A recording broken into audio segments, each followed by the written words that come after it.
Hello eager listeners, I hope you are all excited to hear from me again since the all-important first episode. As a recap, today's episode will contain beginner terms to understand some basics and input notations. Most of what I'm talking about will include video examples that I will record myself, and I will link a few things in the description if you get confused.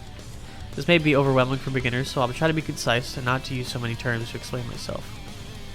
We've got a lot to talk about, so let's start with some basics. How to move and attack. It may seem silly to start on something so easy, but it can get pretty in-depth, and the basics are the best way to build up a good foundation as a fighting game player. Movement is fairly simple as you can guess, but how you move is important to how the game plays out. I will be giving directions for this in the context of the character always being on the left side and facing right, or player one side. In 2D games like Street Fighter, you have your symbol forward by pressing right on the D-pad or moving the stick to the right, back by pressing left on the D-pad or moving the stick to the left, and jumps by pressing up. But in 3D games like Tekken, you also have depth to work with, so in addition to the first three, you also have sidestepping by pressing up or down twice. Attacking is also fairly simple, though the options you have may vary depending on the game you're playing. Fighting games have anywhere between 4 to 6 buttons, with very rare exceptions. In the case of a game like Samurai Showdown, you have 4 buttons: light, medium, heavy, and kick. For Tekken, there's also 4 buttons: left punch, left kick, and right kick, though they're labeled as 1, 2, 3, and 4 when you look at combo lists. An example of a 5-button game is Jaeger, where the naming scheme differs again. You have punch, kick, slash, heavy slash, and dust, where dust is specific to that game series. A 6-button fighting game would be Street Fighter, where you have a light, medium, and heavy punch and kick. Next, we'll talk about the 3 basic types of attacks, which I'll be using more often now, namely normals, specials, and supers. These will be talked about more in depth when we go into our next topic, but normals are attacks that don't require more than one directional input. They're the basic press the button to attack, and it goes out. Specials and super, however, do require more than one input direction, and both have different properties. Specials are attacks that can give you a slight advantage in a fight and help cover a character's weaknesses in some way or to further enhance the character's strengths.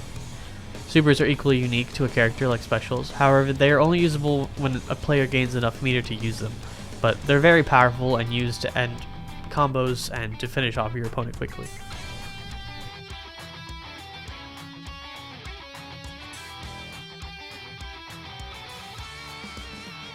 For a quick explanation, meters are found in almost every fighting game, with a few exceptions. Some fighting games have multiple meters, which typically have to do with a specific character and how they fight, though almost every fighting game has at least one meter, which lets you activate supers, or in some cases, enhance specials and make them go faster or become safer in the form of EX moves. Grabs and or throws, these terms are interchangeable, are moves that appear in every fighting game. They are unblockable, and to defend from it, you typically have to try to jump or to tech it, which means you have to also grab when they do so that you can counteract it. Those are powerful tools that are given to every character and allow you to open up an opponent with strong defenses. They are fast and oftentimes unreactable, so you have to expect it. There are also specials called command grabs, which are typically not techable. Command grabs are able to deal massive damage and can also cover the defensive options of trying to jump and attack by adding air grabs or anti-air grabs. There are also characters whose command list only includes command grabs, though we'll get to that in a later episode. Now we have neutral. It is used in many ways, though the main context of neutral is when you or your opponent are not blocking, getting hit, attacking, or knocked down. It is a state of watching, anticipating, and be able to feel out what you can do and what your opponent can or will do. This version of neutral is typically seen at the start of a round, where players are set in specific positions at a certain distance from each other. It's also seen at other points, such as after a super or a throw. The second use for the term neutral comes into play with button inputs, where neutral is not pressing or inputting any direction when pressing an attack. The third use of neutral comes in the form of advantage after using an attack. Neutral advantage means that when your attack is blocked, it allows you and your opponent to attack at the same time. Advantage also has 2 other states attached to it that we'll talk about with this next term. Frame data is a list compiled by fighting game players to see how each individual move in a specific game works. This includes startup, how many frames it takes for an attack to come out; active, how many frames a certain attack lasts; recovery, how many frames it takes for your character to return to neutral or to be able to act again; and frame advantage, which determines whether an attack is safe when blocked. It also tells you how an attack can be blocked. There are two ways to block in a fighting game that are equally important to keeping yourself alive. The first is a high block or a standing block, where you just hold back, though it leaves you vulnerable to low attacks. The second is a low block, where you hold down and back at the same time. These are important as low attacks can only be blocked this way, though it can lead you to be hit by an overhead attack. Okizeme, or Oki, will be our final term before moving on. Oki is a term used to describe the offensive options you have when your opponent is knocked down. Because they're in a vulnerable state and have limited options, you have the advantage of choosing what to do.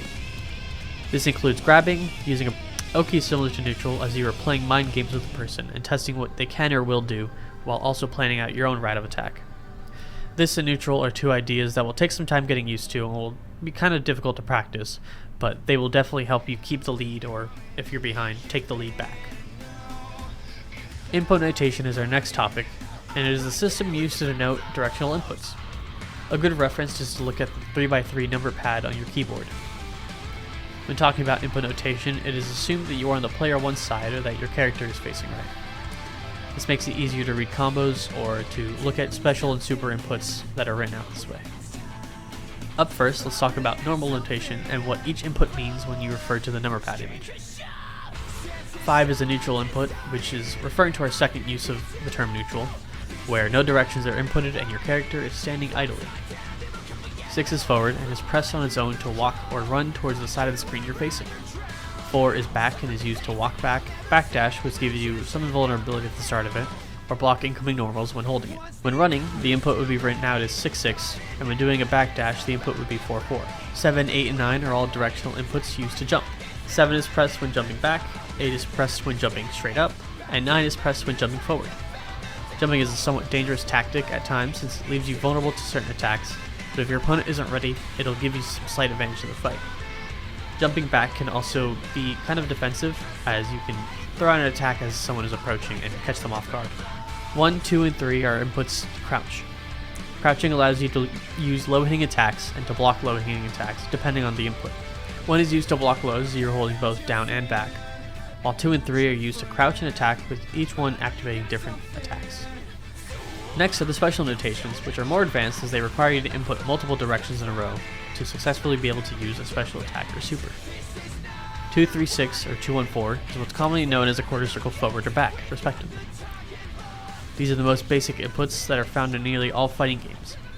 2, 3, 6 is most known for Street Fighter Ryu's Hadouken, which is a fireball, while 2, 1, 4 is most known for Ryu's Tatsumaki, which is a spinning kick.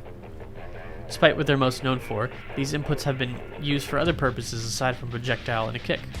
For example, in BlazBlue, a character I play, Naoto, uses 2, 3, 6 inputs as a series of attacks, while 2, 1, 4 is a dodging move. The use for the input will change depending on the character you pick, so be sure to look at the character's command list. 6, 2, 3 and 4, 2, 1 are what's known as DP, or Dragon Punch. As you can probably tell, this input and how it looks is the namesake for this podcast. Dragon Punch attacks are used to give your opponent a brief moment of invincibility while countering pressure from Oki when waking up, or to punish an opponent with a decently strong attack if they're playing unsafely. 4-1 inputs are much less common, though it's applicable in the case of Yoshitora from Samurai Shodown, who uses this input as one of his 7 specials. 6, 3, 2, 1, 4 and 4, 1, 2, 3, 6 are known as half-circle inputs. The moves these are used for greatly vary, so there's not really a special name to call them by other than that. They can be found in some games as part of super inputs by adding an extra forward input, 6, 3, 2, 1, 4, 6, or an extra back input, 4, 1, 2, 3, 6, 4. Some games even use them along with quarter circles, such as Johnny's input from Guilty Gear Xrd Rev 2, and Naoto's Astral from BlazBlue Central Fiction.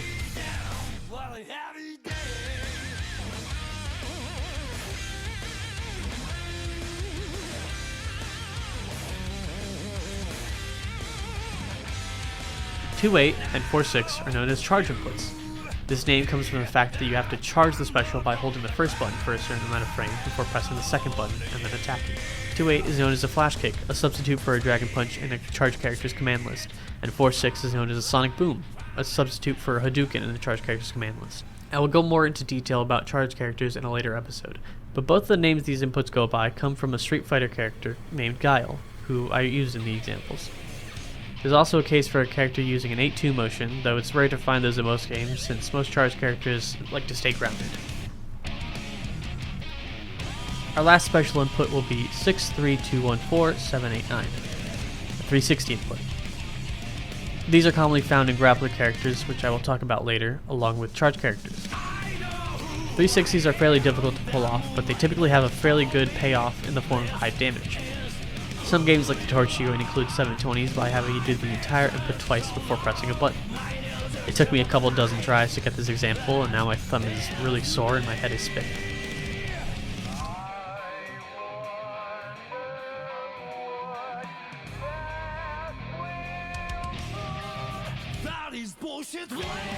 There's a lot to cover in this first episode since the very basics were involved, though I hope you all enjoyed it and got something out of it. It was hard to decide what terms exactly should be included in this first episode since I wanted easy to understand stuff, but the more words I started to choose, the more I had to explain something else. Fighting games can be fairly complex, but taking it one step at a time and practicing what you learn is fairly important to your improvement. I hope I'll see you all again in the next episode where we'll be talking about some easier things, like types of controllers and types of fighting. And remember to DP on wake up. That is bullshit blazing, through my heart is blazing. If I lose my wings, I don't need a new